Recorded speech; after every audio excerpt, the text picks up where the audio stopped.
to Community Conversations. I'm Sunnie Scarpa, and I am lucky enough to be the director at the Wallingford Public Library. And joining me is Rachel Taylor, our head of adult programming. Thanks so much for coming over with me tonight, Rachel. Thank you for having me, Sunnie. We were going to talk today about one of our favorite program series that we have at the library. It's called The Table. To start off, we should talk about how the table got started, the basics, what it's all about. Sure, okay. It's actually called the Wallingford table to emphasize the fact that it's meant to represent all the communities within our community. And it's a multicultural food series that we've been doing for about a year and a half, 2 years now, and it's funded by donations from The Great Give, which is amazing. It actually didn't exist before we had sponsorship from The Great Give. The idea came about from the Wallingford Racial Justice team. That's a great group. I just Yes. want to stop and highlight, this town is so wonderful in the way that different groups of people really come together and collaborate and work together. And we've already mentioned two of them. We have this great collaborative of nonprofits that work together on The Great Give, which has been funding this program series. But then we also have this great group of people, the Wallingford Racial Justice team, that's been getting together for years. And it includes representatives from the library, from the school system, from the Spanish community of Wallingford. From Youth and Family Services, yes, from all disparate organizations within the community. So, and they're all amazing people. So we're very grateful to them. I love that. Okay, Yes. Continue. But I just love that about our town. Our town's so Yes, great. I agree. The idea was the brainchild of the Wallingford Racial Justice team to highlight all of the diverse people within our community and beyond. We started on April 20th, 2024 with a Turkish coffee tasting, which was put on by the Peace Islands Institute. They're a nonprofit based in Milford. They specialize in this Turkish coffee tasting, which they cater themselves. They make all the food and coffee themselves and bring it to organizations around the state and allow them to experience this traditional Middle Eastern cuisine while educating them about the history and the significance of Turkish coffee in their culture. Yeah. So it's pretty amazing. I love that. I love that. Let's start by talking about the name, the Wallingford Table. I just absolutely love that you said it's the Wallingford Table. It's representing the communities within our community. So Yes. everyone feels really celebrated. I love it because the table is literal. We're actually bringing people around a table to eat together. So it's not like, we have lots of lecture series where everyone's sort of, picture everyone sort of sitting in chairs looking at the speaker. This program series is special. People are literally sitting around a table and experiencing something maybe new with their neighbors, with people from around town. But the table is also a really strong metaphor, and it's used in many different ways. There's a really famous saying, if you have more than you need, build a longer table. Yes. And then Shirley Chisholm has that great quote, if they don't give you a seat at the table, bring a folding chair. That's great. Which is a great one too. But we've got all the chairs for you. We really want to give everyone a seat at the table. I agree. And that's why the official slogan of the Wallingford Table is where everyone has a seat at the table. Yeah. So I just adore it. Me too. Okay, so take everyone through what should folks expect if they come to a Wallingford Table event? What should they expect? What's the vibe, Rachel? As I said, it's a multicultural food series. Start with food. Every event is based around a different world cuisine. You arrive, you're going to get something delicious to eat. You're going to learn about the culture from which that cuisine came. You're also going to get an experience, though. You're going to learn about the history, the background. You might even get treated to a performance of some type. All that relates back to the community that we're exploring, that we're using. The food is meant to be a window into that culture. Wonderful. Yes. So tell us more about what you really hope folks get out of it. So you've already talked about it a little bit. You're hoping to give folks a window into another culture. Is there anything else that you're really hoping people come away with? Well, we're hoping to break down barriers, get people more comfortable with one another, help them learn about their neighbors in greater depth. and just experience what a wonderful and diverse world we live in through food, but also just through conversation and new experiences. I love that because I do feel like just in life in general, it can be hard sometimes to find a way to meet people outside of your different almost like bubbles you're in, Exactly. right? So I have people I know through the library. That's probably my biggest bubble. But then, you might know people from your church, from a sport, from your kids' sports. You have these different communities of maybe like-minded people that you're going to get to know. But as an adult, how do you just meet someone new? How do you meet someone in your community that you don't have things in common with, or you don't yet know that you have things in common with them, right? Yeah. Just like with books, variety is the spice of life, I think. Agreed. Right? So what a great opportunity to be introduced to a new cultural experience, some wonderful foods, but also to the people who live in your community that you might not know. So tell us a little bit more about the food. What delicious food have you had so far?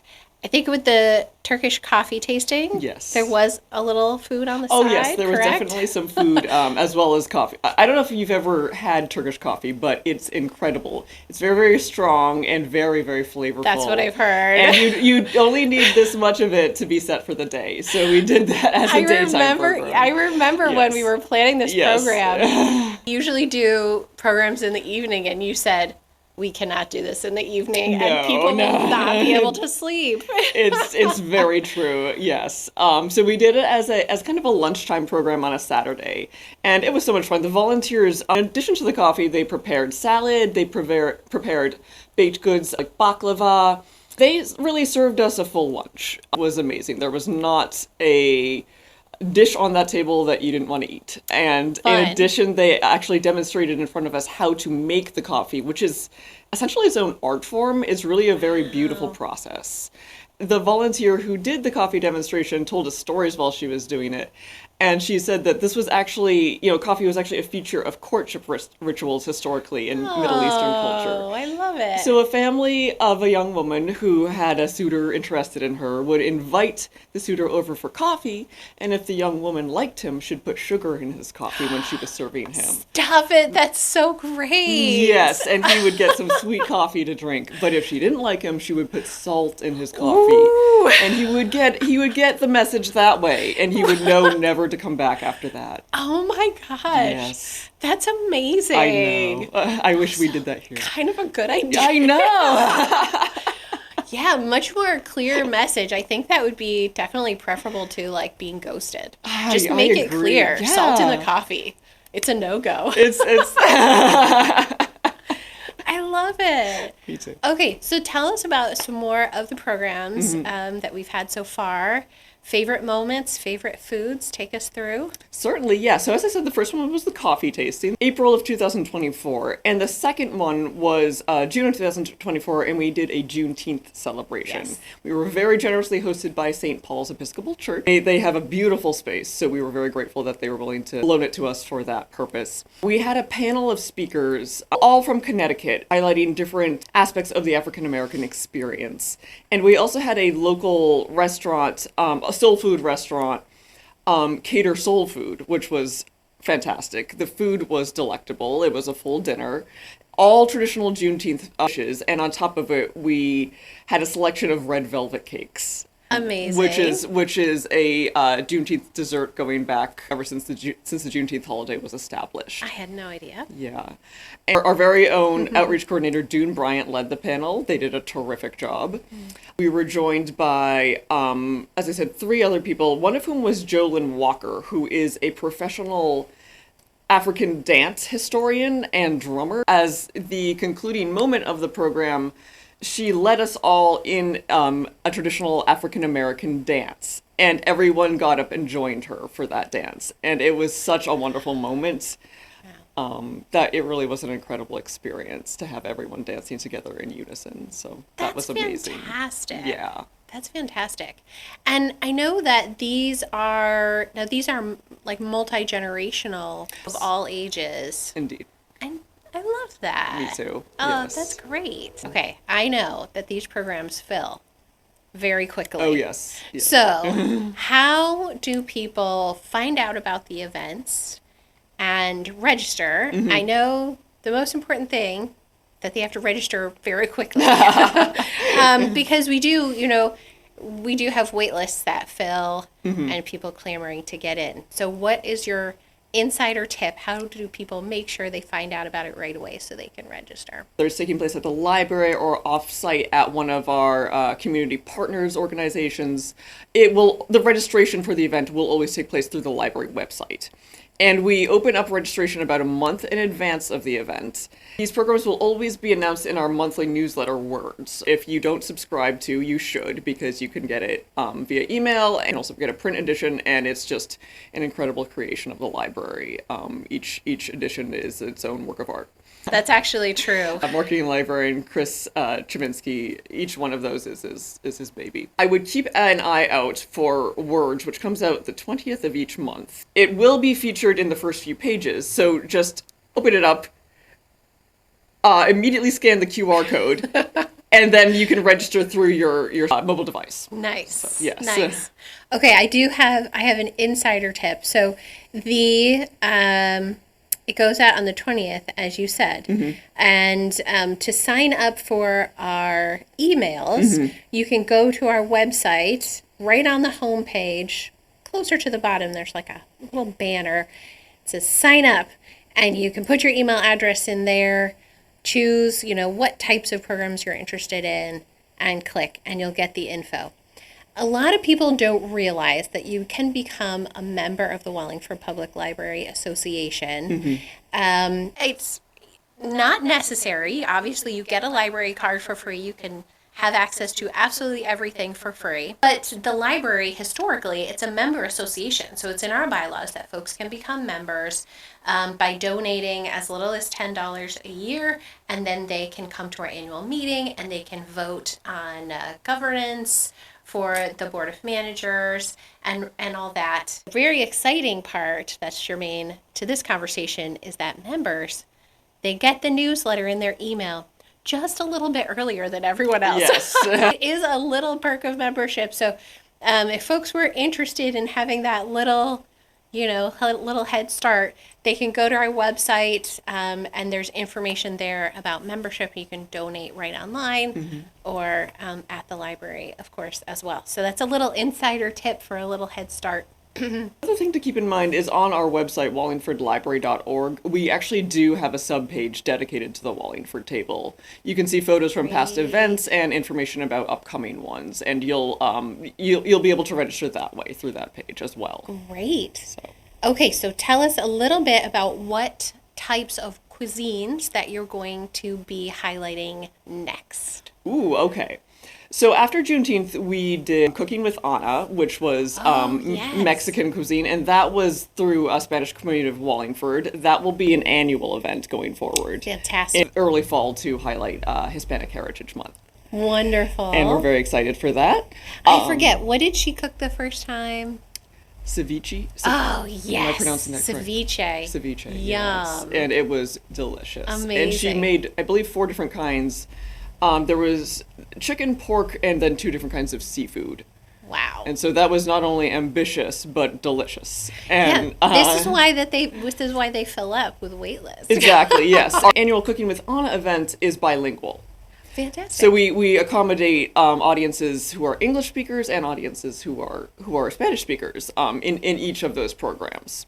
So wonderful. That's something to look forward to on an annual basis. We did an Eastern European Carnival at the Polish National Alliance of Wallingford, who also very generously gave us their space.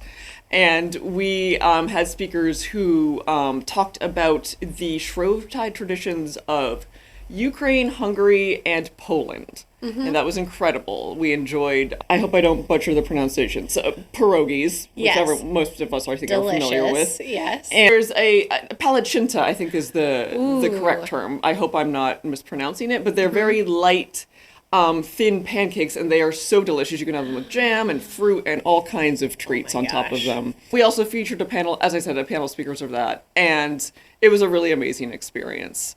So we've already had 4, to explore, European culture, Latin American culture, Middle Eastern culture, and coming up next in May, we're going to be working with the Chinese American Heritage Association, also based in Connecticut, for a program focusing on the Dragon Boat Festival, which is an annual holiday taking place in late spring in China. That will feature dumplings, a lot of other delicious treats associated with that particular holiday. It is also Asian American and Pacific Islander Heritage Month. Perfect. So we're very excited to have those things coincide and to be able to explore yet another great world tradition. Rachel, let's not pretend that's a coincidence. I know you work very hard to find the perfect tie-ins for all of our adult programming. So let's give you a little bit of credit for that. Good job, Rachel. Thank you. Thank you, Seth. Perfect tie-in. I love it. Yes. I love and it. then next fall, as I said, we'll be doing another program with Cooking with Anna through SCOW. And I don't know yet what the food will be, but I'm very excited to find out. They've already been doing this on an annual basis for quite some time now, and it only recently became a Wallingford table event. Each year, they feature for Latin American countries in the cuisines being represented. Perfect. And then we very much hope in November of this coming fall to do a program on Indigenous food sovereignty with a Native American chef. Excellent. Yes. Excellent. Just in time for Thanksgiving. Well, that would be lovely. We would love that, yes. Wonderful. Yeah. You've touched on a lot of great cuisines and cultures to explore. African American culture and Eastern European and Hispanic and all these different ones. It's almost like the possibilities are never ending. Correct. It's almost like our doors are open to infinite possibilities. Endless possibilities, Rachel. Perfect. That goes so well with that's the library's motto, and it's really true. So many delicious cultures to celebrate. Endless possibilities. See, we love a good tie-in. Yes. One of the other things we wanted to highlight is you mentioned a couple of our wonderful partner organizations that have hosted these programs. Yes. So St. Paul's Episcopal Church was one. And Spanish Community of Community of Wallingford, Wallingford. who, I should not be taking so much credit because they did all the work for Cooking with Anna and have been, and they are just a joy to work with. And they've been a community partner of the library for a very long time now. The Polish National Alliance in Wallingford hosted us. Yes, but that's this the one was I was also a thinking of. collaborative effort with the Hungarian Community Club of Wallingford and the Ukrainian Women's League of America. Fantastic. Who have representatives right here in Wallingford. So we were very grateful to all 3 of those organizations. Really, again, like groups really helping each other out, and the collaborative spirit of Wallingford is just so strong. Yes. So that's actually another way that people could participate. We're hopefully going to be running this program series for years to come. So I would love that. other groups around town, get in touch with us if you'd like to host somewhere or if you have a great idea. Our suggestion box is always open. Yes. And let us know. We love getting feedback from the community and new ideas. Tell us a little bit about the patches you brought. Okay. Thank you for bringing this up. A brilliant idea of one of our colleagues on the Wallingford Racial Justice team was to have some sort of continuing art project that tied in with each event. And someone suggested doing a tablecloth, which I thought was a fabulous idea. And so for each event that we do, we are going to create a patch representing each event. So this is for the Turkish coffee tasting, and this is for our Juneteenth celebration. And this, of course, features the coffee as well as this gorgeous Turkish motif behind it. This is actually the official Juneteenth flag to represent the Juneteenth celebration. These were created on our very own collaboratory at the library. We have a brilliant staff there that does all sorts of art and craft projects. They were able to execute these for us. And we will be making one, as I said, to represent each event. And eventually, we hope to fill up an entire tablecloth on both sides. So it'll be exciting. Something we can spread out. So it'll be almost like quilted together to make a big. It will be a big quilted tablecloth. I love Multicultural it. tablecloth, yes. I love it. I love it too. Well, thank you so much for coming down and joining me to talk about one of our favorite program series. I feel like I've said I love it a million times just over the past few minutes, but we're really enthusiastic, Agreed, we're really yes. enthusiastic about these kinds of things. Thank you for the, all of your great ideas and all of the energy that you bring to hosting these types of program series through your work at the library. Really appreciate it. Oh, thank you, Sunnie. Thank you for joining Community Conversations.